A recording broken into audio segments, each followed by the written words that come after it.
ನಮಸ್ಕಾರ, ಸೂಪರ್ ಫಾಸ್ಟ್ಗೆ ಸ್ವಾಗತ. ನಾನು ಅನಿತಾ. ಇದೀಗ ಸೂಪರ್ ಫಾಸ್ಟ್ನಲ್ಲಿ ದೇಶ ವಿದೇಶಿ ಸುದ್ದಿಗಳನ್ನು ಒಂದೊಂದಾಗಿ ನೋಡ್ತಾ ಹೋಗೋಣ.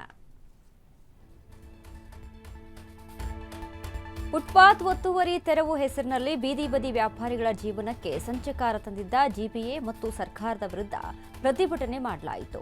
ಈ ಹೋರಾಟದ ಬೆನ್ನಲ್ಲೇ ಎಚ್ಚೆತ್ತುಕೊಂಡಂತ ಕಾಂಗ್ರೆಸ್ ಸರ್ಕಾರ ಇದೀಗ ಫುಟ್ಪಾತ್ ತೆರವು ಕಾರ್ಯವನ್ನ ಸಂಪೂರ್ಣವಾಗಿ ಕೈಬಿಡುವುದಾಗಿ ವಾಗ್ದಾನ ನೀಡಿದೆ. ವ್ಯಾಪಾರಿಗಳ ಈ ಉಗ್ರ ಪ್ರತಿಭಟನೆಗೆ ಮಣಿದಿರುವ ಸರ್ಕಾರ ನಾಳೆಯಿಂದಲೇ ಒತ್ತುವರಿ ತೆರವು ನಿಲ್ಲಿಸುತ್ತೇವೆ, ವ್ಯಾಪಾರಿಗಳ ಸ್ಥಳಾಂತರಕ್ಕೆ ಪರ್ಯಾಯ ವ್ಯವಸ್ಥೆಯನ್ನ ಕಲ್ಪಿಸುವುದಾಗಿ ಮತ್ತು ಸಮಸ್ಯೆ ಬಗೆಹರಿಸುವುದಾಗಿ ಜಿಬಿಎ ಕಮಿಷನರ್ ಭರವಸೆಯನ್ನ ನೀಡಿದ್ದಾರೆ. ಇತ್ತ ಒಂದು ವೇಳೆ ಮತ್ತೆ ಒತ್ತುವರಿ ಆರಂಭಿಸಿದರೆ ನಾವು ಹೋರಾಟದ ಹಾದಿ ಹಿಡಿಯೋದು ಫಿಕ್ಸ್ ಎಂದು ಬೀದಿ ಬದಿ ವ್ಯಾಪಾರಿಗಳ ಸಂಘದ ಅಧ್ಯಕ್ಷ ಸರ್ಕಾರಕ್ಕೆ ಎಚ್ಚರಿಕೆ ನೀಡಿದ್ದಾರೆ.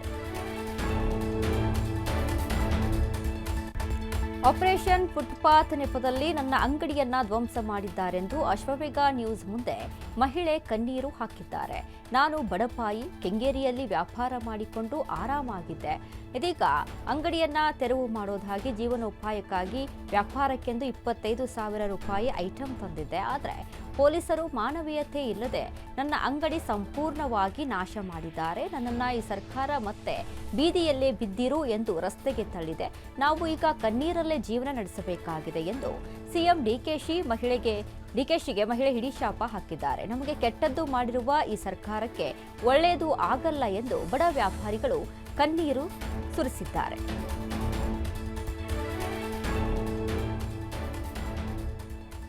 25,000 ರೂಪಾಯಿ ಸಾಮಾನು ತಂದು ಹಾಕಿವ್ನಿ. ಸಾಮಾನು ಎತ್ಕೋತೀನಿ ಅಂದ್ರೂ ಬಿಡ್ಲಿಲ್ಲ ಮೇಡಮ್. ಅವರು ಸಾಮಾನು ಸಹಿತ ಹೋಗವ್ರೆ, ಪೆಟ್ಟಿನೂ ಎತ್ಕೋಗವ್ರೆ. ಪೆಟ್ಟಿನ ಹೆಂಗೆ ಮಾಡವ್ರೆ ಅಂದ್ರೆ 40,000 ಕೊಟ್ಟು ಮಾಡಿಸಿದೆ ಮೇಡಮ್. ಪೆಟ್ಟಿನ ಎಲ್ಲ JCB ನಚ್ತಾರೆ ಮೇಡಮ್. ಬೇಜಾರಾಗಲ್ಲ ಮೇಡಮ್. ಈ DK ಶಿವಕುಮಾರ್ಗೆ ನಮ್ಮಂತ ಅನ್ಯಾಯದವ್ರ ಮೇಲೆ ಬೇಕಿತ್ತ ಮೇಡಮ್. ಇವ್ರಿಗೆ 31 ದಿವಸಕ್ಕೆ ಇವ್ನು ಅನ್ಯಾಯ ಮಾಡಿಬಿಟ್ಟಲ್ಲ ಮೇಡಮ್. ನಮ್ದು ಒಂದು ರೇಷನ್ ಕಾರ್ಡ್ ಮಾಡಿಸ್ಕೊಂಡಿಲ್ಲ ನಾನು. 31 ದಿವಸಕ್ಕೆ ಅಷ್ಟು ಮಾಡವ್ನೆ ಅಂದರೆ ಅವ್ನ ಮನೆ ಹಾಳಾಗೋಲಿ ಮೇಡಮ್. DK ಶಿವಕುಮಾರ್ ಮನೆ ನಾನು ಕೇಳ್ಕೋದಿಷ್ಟೇ. ಅವ್ನು ನಮ್ಮ ಬಡವರು ಹೊಟ್ಟೆ ಮೇಲೆ ಹೊಡೆದು ಅವ್ನ ಮನೆ ಹಾಳಾಗೋಲಿ. ಆ DK ಶಿವಕುಮಾರ್ ಮನೆ ಅವ್ನು ಎಲ್ಲರೂ ಬಡವ್ರ ಬಗ್ಗರ್ದು ಎಲ್ಲನೂ ಹೊರಕತ್ತವನೆ, ನಮ್ಮನ್ನು ಹೊರಕ. ನನ್ನ ಪೆಟ್ಟಿ ಒಳಗೆ ನೆನ್ನೆ 25,000 ರೂಪಾಯಿ ಸಾಮಾನು ತಂದು ಹಾಕಿವ್ನಿ. ಸಾಮಾನು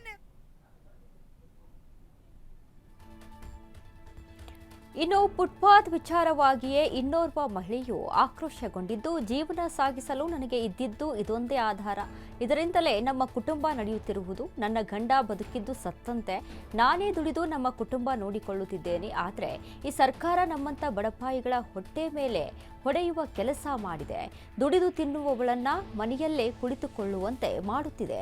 ಇದ್ದ ಒಂದು ಆಧಾರ ಸ್ತಂಭ ಕೂಡ ಧ್ವಂಸ ಮಾಡಿದೆ. ಈ ಕಾಂಗ್ರೆಸ್ ಏನಾದರೂ ಬಂದು ನಮ್ಮ ಕುಟುಂಬವನ್ನ ನೋಡಿಕೊಳ್ಳುತ್ತಾ ಎಂದು ಸರ್ಕಾರಕ್ಕೆ ಮಹಿಳೆ ಪ್ರಶ್ನೆ ಮಾಡಿದ್ದಾರೆ.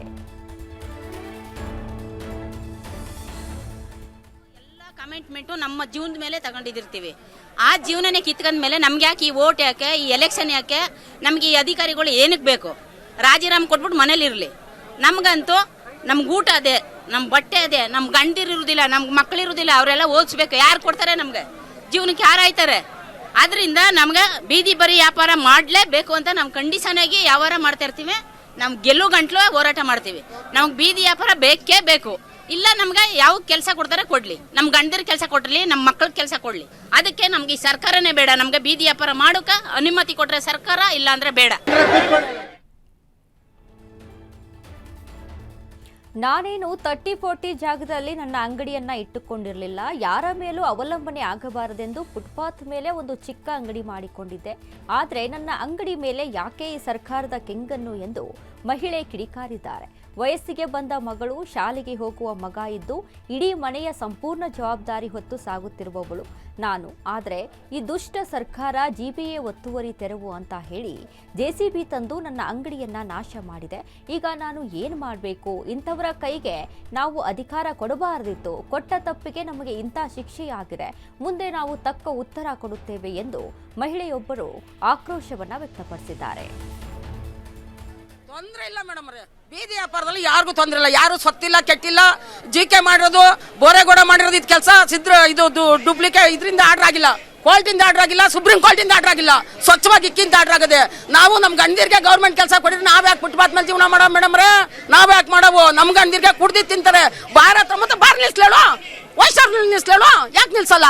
ನಮ್ಮ ಗಂಡೀರ್ ಕುಡ್ದಿಟ್ಟಾಡ್ತಾರೆ.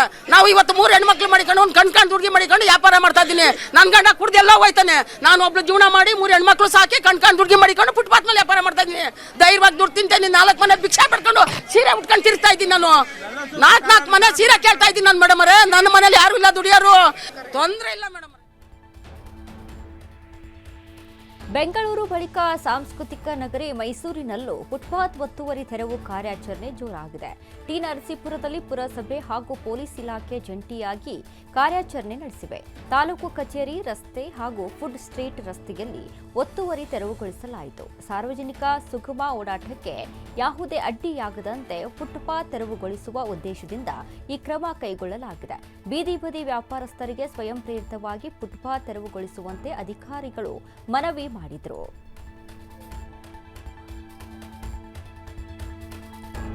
ನಾಳೆ ಬೆಳಗಾವಿಯಲ್ಲಿ ಆರ್ಎಸ್ಎಸ್ ಬೃಹತ್ ಕಾರ್ಯಕ್ರಮವೊಂದನ್ನು ಮಾಡಲು ಸಂಘ ಪರಿವಾರ ಮುಂದಾಗಿದೆ. ಈ ಕುರಿತು ಪ್ರತಿಕ್ರಿಯೆ ನೀಡಿದ ಸಚಿವ ಸತೀಶ್ ಜಾರಕಿಹೊಳಿ, ಮೋಹನ್ ಭಾಗವತ್ ಅವರು ರಾಜ್ಯದ ಹಲವೆಡೆ ಹೋಗಿ ಇದಕ್ಕಿಂತ ದೊಡ್ಡ ಕಾರ್ಯಕ್ರಮಗಳನ್ನು ಮಾಡಿದ್ದಾರೆ.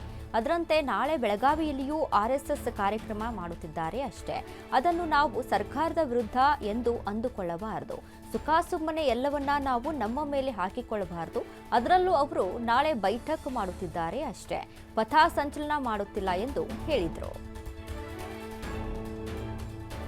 ಮೋಹನ್ ಭಾಗವತ್ ಅವರು ಎಷ್ಟು ಕಡೆ ಬಂದವರು, ಎಷ್ಟು ಊರಿಗೆ ಬಂದವರು? ಕಳೆದ 10 ವರ್ಷಗಳಲ್ಲಿ ಸುಮಾರು ಕಡೆ ಇಂಥ ಇದಕ್ಕಿಂತ ದೊಡ್ಡದಾಗಿ ಪಥಸಂಚಲನ ಮಾಡಿದ್ದಾರೆ.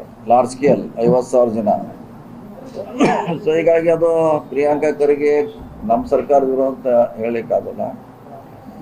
ಸೊ ಅದು ವರ್ಷಕ್ಕೆ 5 ವರ್ಷಕ್ಕೊಮ್ಮೆ, 3 ವರ್ಷಕ್ಕೊಮ್ಮೆ, 1 ವರ್ಷಕ್ಕೊಮ್ಮೆ ಮಾಡ್ತಾನೆ ಇರ್ತಾರೆ. ಆ ರೀತಿ ಈಗಾಗಲೇ ಅಲ್ಲಿನ ಪಥಸಂಚಲನ ಏನಿಲ್ಲ. ಅವರು ಬೈಠಕ್ ಇದೆ. ಅವರು ಬೇರೆ ಬೇರೆ ಪ್ರಾಂತಗಳಿಂದ ಅವರು ಸಂಚಾಲಕರು, ಅವ್ರು ಯಾರು ಹುದ್ದೆಗಳಿದ್ದಾರೆ ಬಂದಾರ. ಕರ್ನಾಟಕದಾಗ ಮೋಹನ್ ಭಾಗವತ್ ಅವರು ಎಷ್ಟು ಕಡೆ ಬಂದವರು, ಎಷ್ಟು ಊರಿಗೆ ಬಂದವರು? ಕಳೆದ 10 ವರ್ಷಗಳಲ್ಲಿ ಸುಮಾರು ಕಡೆ ಇಂಥ ಇದಕ್ಕಿಂತ ದೊಡ್ಡದಾಗಿ ಪಥಸಂಚಲನ ಮಾಡಿದ್ದಾರೆ. ಲಾರ್ಜ್ ಸ್ಕೇಲ್ 50,000 ಜನ. ಸೊ ಹೀಗಾಗಿ ಅದು ಪ್ರಿಯಾಂಕಾ ಖರ್ಗೆ ನಮ್ಮ ಸರ್ಕಾರದವರು ಅಂತ ಹೇಳಲಿಕ್ಕಾಗಲ್ಲ. ಸೊ ಅದು ವರ್ಷಕ್ಕೆ 5 ವರ್ಷಕ್ಕೊಮ್ಮೆ, 3 ವರ್ಷಕ್ಕೊಮ್ಮೆ, 1 ವರ್ಷಕ್ಕೊಮ್ಮೆ ಮಾಡ್ತಾನೆ ಇರ್ತಾರೆ. ಆ ರೀತಿ ಬೆಳಗಾವಿಯಲ್ಲಿ ನಾಳೆಯಿಂದ ನಡೆಯಲಿರುವ ಆರ್ಎಸ್ಎಸ್ ಬೈಠಕ್ಗೆ ಅನುಮತಿ ನೀಡಬಾರದಂತೆ ಸಾಮಾಜಿಕ ಕಾರ್ಯಕರ್ತ ಶಿವಾನಂದ ಮುತ್ತನ್ನವರ್ ಪೊಲೀಸ್ ಕಮಿಷನರ್ಗೆ ಮನವಿ ಸಲ್ಲಿಸಿದ್ದಾರೆ. ಆರ್ಎಸ್ಎಸ್ ಕಾನೂನುಬದ್ಧ ನೋಂದಣಿಯ ವಿವರಗಳನ್ನು ಸಾರ್ವಜನಿಕವಾಗಿ ಬಹಿರಂಗಪಡಿಸಬೇಕು. ಜೊತೆಗೆ ಸಂಘಟನೆಯ ಆರ್ಥಿಕ ಪಾರದರ್ಶಕತೆ ಮತ್ತು ಬೈಠಕ್ ಆಯೋಜಕರ ಕಾನೂನುಬದ್ಧ ಹೊಣೆಗಾರಿಕೆಯ ಕುರಿತು ಸ್ಪಷ್ಟನೆ ನೀಡಬೇಕು ಎಂದು ಒತ್ತಾಯಿಸಿದ್ದಾರೆ. ದೇಶದಲ್ಲಿ ಎಲ್ಲರಿಗೂ ಒಂದೇ ಕಾನೂನು ಇದೆ, ಆರ್ಎಸ್ಎಸ್ಗೆ ಮಾತ್ರ ಯಾಕೆ ವಿನಾಯಿತಿ ಎಂದು ಮುತ್ತನ್ನವರ್ ಪ್ರಶ್ನಿಸಿದ್ದಾರೆ. ರಾಜ್ಯದಲ್ಲಿ ವಾಡಿಕೆಯಂತೆ ಮಳೆ ಬಾರದ ಹಿನ್ನೆಲೆ ಅನ್ನದಾತ ಅಕ್ಷರಶಃ ಕಂಗಾಲಾಗಿದ್ದು ಸರ್ಕಾರಕ್ಕೆ ಪರಿಹಾರ ನೀಡುವಂತೆ ಮನವಿ ಮಾಡಲಾಗಿದೆ. ಈ ಕುರಿತು ಪ್ರತಿಕ್ರಿಯೆ ನೀಡಿದ ಗೃಹ ಸಚಿವ ಪ್ರಿಯಾಂಕ್ ಖರ್ಗೆ, ಬರಗಾಲ ಹಾಗೂ ಬರಪೀಡಿತ ಪ್ರದೇಶಗಳ ಬಗ್ಗೆ ವರದಿ ಕೊಡುವುದು ಮಾತ್ರ ನಮ್ಮ ಜವಾಬ್ದಾರಿ. ಆದರೆ ಪರಿಹಾರ ಘೋಷಣೆ ಮಾಡುವುದು ಏನೇ ಇದ್ರೂ ಕೇಂದ್ರ ಸರ್ಕಾರಕ್ಕೆ ಬಿಟ್ಟದ್ದು. ಸಿಎಂ ಡಿಕೆಶಿ ಅವರು ಹೇಳಿದಂತೆ ನಾವು ಕೇಂದ್ರ ಸರ್ಕಾರದ ಮಾನದಂಡಗಳ ಪ್ರಕಾರವೇ ವರದಿ ಸಲ್ಲಿಸುತ್ತೇವೆ. ಆ ಬಳಿಕ ಕೇಂದ್ರ ಸರ್ಕಾರ ಪರಿಶೀಲನೆ ಮಾಡಿ ಮುಂದಿನ ಕ್ರಮ ಕೈಗೊಳ್ಳುತ್ತದೆ ಎಂದು ಹೇಳಿದರು. ಅವ್ರ ತಂಡ ಕಳಿಸ್ತಾರೆ. ಸೊ ಇದನ್ನ ಈ ಪ್ರಕ್ರಿಯೆಯನ್ನ ನಾವು ಕರೆಕ್ಟ್ ಆಗಿ ಮಾಡಬೇಕು. ಸೊ ಇವತ್ತು ಮಾನ್ಯ ಮುಖ್ಯಮಂತ್ರಿಗಳ ಉದ್ದೇಶನೂ ಅದೇ. ಎಲ್ಲ ರೀಜನಲ್ ಹೆಡ್ ಕ್ವಾರ್ಟರ್ಸಿಗೆ ಹೋಗಿ ಪ್ರತಿಯೊಂದು ಜಿಲ್ಲೆದಿರ್ಬೋದು, ತಾಲೂಕು ಇರ್ಬೋದು, ಏನೇನು ನಡೀತಾ ಇದೆ, ಹೇಗಾಗ್ತಾ ಇದೆ ಅಂದ್ಬಿಟ್ಟು ತಿಳ್ಕೊಂಡು ವರದಿಯನ್ನು ತಯಾರು ಮಾಡ್ತೀವಿ. ಆದರೆ ಬರ ಘೋಷಣೆ ಮಾಡೋದು ಬಿಡೋದು ಕೇಂದ್ರ ಸರ್ಕಾರದ ಮಾನದಂಡದ ಪ್ರಕಾರ ಅಲ್ಲ, ಸರ್ಕಾರಕ್ಕೆ ಕಳಿಸ್ಬೇಕಾಗ್ತದೆ. ಅವ್ರ ತಂಡ ಕಳಿಸ್ತಾರೆ. ಸೊ ಇದನ್ನ ಈ ಪ್ರಕ್ರಿಯೆಯನ್ನ ನಾವು ಕರೆಕ್ಟ್ ಆಗಿ ಮಾಡಬೇಕು. ಸೊ ಇವತ್ತು ಮಾನ್ಯ ಮುಖ್ಯಮಂತ್ರಿಗಳ ಉದ್ದೇಶನೂ ಅದೇ. ಎಲ್ಲ ರೀಜನಲ್ ಹೆಡ್ ಕ್ವಾರ್ಟರ್ಸಿಗೆ ಹೋಗಿ ಪ್ರತಿಯೊಂದು ಜಿಲ್ಲೆದಿರ್ಬೋದು, ತಾಲೂಕು ಇರ್ಬೋದು, ಏನೇನು ನಡೀತಾ ಇದೆ, ಹೇಗಾಗ್ತಾ ಇದೆ ಅಂದ್ಬಿಟ್ಟು ತಿಳ್ಕೊಂಡು ವರದಿಯನ್ನು ತಯಾರು ಮಾಡ್ತೀವಿ. ಆದರೆ ಬರ ಘೋಷಣೆ ಮಾಡೋದು ಬಿಡೋದು ಕೇಂದ್ರ ಸರ್ಕಾರದ ಮಾನದಂಡದ ಪ್ರಕಾರ ಅಲ್ಲ, ಸರ್ಕಾರಕ್ಕೆ ಕಳಿಸ್ಬೇಕಾಗ್ತದೆ. ಅವ್ರ ತಂಡ ಕಳಿಸ್ತಾರೆ. ಸೊ ಇದನ್ನ ಏನು ಈ ಪ್ರಕ್ರಿಯೆನ ನಾವು ಕರೆಕ್ಟಾಗಿ ಮಾಡಬೇಕು. ಸೊ ಇವತ್ತು ಮಾನ್ಯ ಮುಖ್ಯಮಂತ್ರಿಗಳ ಉದ್ದೇಶನೂ ಅದೇ, ಎಲ್ಲ ರೀಜ್ನಲ್ ಹೆಡ್ ಕ್ವಾರ್ಟರ್ಸಿಗೆ ಹೋಗಿ ಪ್ರತಿಯೊಂದು ಜಿಲ್ಲೆದಿರ್ಬೋದು ತಾಲೂಕು ಇರ್ಬೋದು ಏನೇನು ನಡೀತಾ ಇದೆ, ಹೇಗಾಗ್ತಾ ಇದೆ ಅಂದ್ಬಿಟ್ಟು ತಿಳ್ಕೊಂಡು ವರದಿಯನ್ನು ತಯಾರು ಮಾಡ್ತೀವಿ. ಆದರೆ ಬರ ಘೋಷಣೆ ಮಾಡೋದು ಬಿಡೋದು ಕೇಂದ್ರ ಸರ್ಕಾರದ ಮಾನದಂಡದ ಪ್ರಕಾರ ಅಲ್ಲ, ಸರ್ಕಾರಕ್ಕೆ ಕಳಿಸ್ಬೇಕಾಗ್ತದೆ, ಅವ್ರ ತಂಡ ಕಳಿಸ್ತಾರೆ. ಸೊ ಇದನ್ನ ಏನು ಈ ಪ್ರಕ್ರಿಯೆನ ನಾವು ಕರೆಕ್ಟಾಗಿ ಮಾಡಬೇಕು. ಸೊ ಇವತ್ತು ಮಾನ್ಯ ಮುಖ್ಯಮಂತ್ರಿಗಳ ಉದ್ದೇಶನೂ ಅದೇ, ಎಲ್ಲ ರೀಜ್ನಲ್ ಹೆಡ್ ಕ್ವಾರ್ಟರ್ಸಿಗೆ ಹೋಗಿ ಪ್ರತಿಯೊಂದು ಜಿಲ್ಲೆದಿರ್ಬೋದು ತಾಲೂಕು ಇರ್ಬೋದು ಏನೇನು ನಡೀತಾ ಇದೆ, ಹೇಗಾಗ್ತಾ ಇದೆ ಅಂದ್ಬಿಟ್ಟು ತಿಳ್ಕೊಂಡು ವರದಿಯನ್ನು ತಯಾರು ಮಾಡ್ತೀವಿ. ಆದರೆ ಬರ ಘೋಷಣೆ ಮಾಡೋದು ಬಿಡೋದು ಕೇಂದ್ರ ಸರ್ಕಾರದ ಮಾನದಂಡದ ಪ್ರಕಾರ ಅಲ್ಲ, ಸರ್ಕಾರಕ್ಕೆ ಕಳಿಸ್ಬೇಕಾಗ್ತದೆ, ಅವ್ರ ತಂಡ ಕಳಿಸ್ತಾರೆ. ಸೊ ಇದನ್ನ ಏನು ಈ ಪ್ರಕ್ರಿಯೆನ ನಾವು ಕರೆಕ್ಟಾಗಿ ಮಾಡಬೇಕು. ಸೊ ಇವತ್ತು ಮಾನ್ಯ ಮುಖ್ಯಮಂತ್ರಿಗಳ ಉದ್ದೇಶನೂ ಅದೇ, ಎಲ್ಲ ರೀಜ್ನಲ್ ಹೆಡ್ ಕ್ವಾರ್ಟರ್ಸಿಗೆ ಹೋಗಿ ಪ್ರತಿಯೊಂದು ಜಿಲ್ಲೆದಿರ್ಬೋದು ತಾಲೂಕು ಇರ್ಬೋದು ಏನೇನು ನಡೀತಾ ಇದೆ.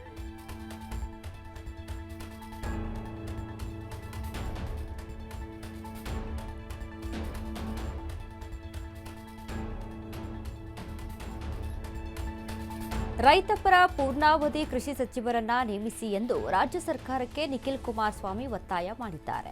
ಇನ್ನು ಎಕ್ಸ್ ಖಾತೆ ಮೂಲಕ ಟ್ವೀಟ್ ಮಾಡಿದ ನಿಖಿಲ್, ರಾಜ್ಯದ 236 ತಾಲೂಕುಗಳ ಪೈಕಿ 151 ತಾಲೂಕುಗಳಲ್ಲಿ ತೀವ್ರ ಮಳೆ ಕೊರತೆ ಉಂಟಾಗಿದೆ. ರಾಜ್ಯದಲ್ಲಿ ಜೂನ್ ತಿಂಗಳಲ್ಲಿ 42% ಮಳೆ ಕೊರತೆ ದಾಖಲಾಗಿದ್ದು, ಮುಂಗಾರು ಬಿತ್ತನೆ ಕೇವಲ 43% ಮಾತ್ರ ಪೂರ್ಣಗೊಂಡಿದೆ ಎಂದರು. ಮಳೆ ಬಾರದ ಹಿನ್ನೆಲೆ 84.1 ಲಕ್ಷ ಹೆಕ್ಟೇರ್ ಪೈಕಿ 36.5 ಲಕ್ಷ ಹೆಕ್ಟೇರ್ನಲ್ಲಿ ಮಾತ್ರ ಬಿತ್ತನೆ ಮಾಡಲಾಗಿದೆ. ಹೀಗಾಗಿ ರಾಜ್ಯದ ಅನ್ನದಾತರು ತೀವ್ರ ಸಂಕಷ್ಟದಲ್ಲಿದ್ದಾರೆ. ಡಿಕೆ ನೇತೃತ್ವದ ಸರ್ಕಾರವು ರೈತಪರ ಪೂರ್ಣಾವಧಿ ಕೃಷಿ ಸಚಿವರನ್ನ ನೇಮಕ ಮಾಡಬೇಕೆಂದು ಜೆಡಿಎಸ್ ರಾಜ್ಯ ಘಟಕದ ಅಧ್ಯಕ್ಷ ನಿಖಿಲ್ ಕುಮಾರಸ್ವಾಮಿ ಆಗ್ರಹ ಮಾಡಿದ್ದಾರೆ. ಸಾರಿಗೆ ನಿಗಮಗಳ ನೌಕರರ ಮುಷ್ಕರ ಪ್ರಶ್ನಿಸಿ ಸಲ್ಲಿಸಲಾಗಿದ್ದ ಐಪಿಎಲ್ ಅರ್ಜಿ ವಿಚಾರಣೆ ನಡೆಸಿದ ಹೈಕೋರ್ಟ್ ವಿಭಾಗೀಯ ಪೀಠ ವಿಚಾರಣೆಯನ್ನ ಆಗಸ್ಟ್ 5ಕ್ಕೆ ಮುಂದೂಡಿಕೆ ಮಾಡಿದೆ.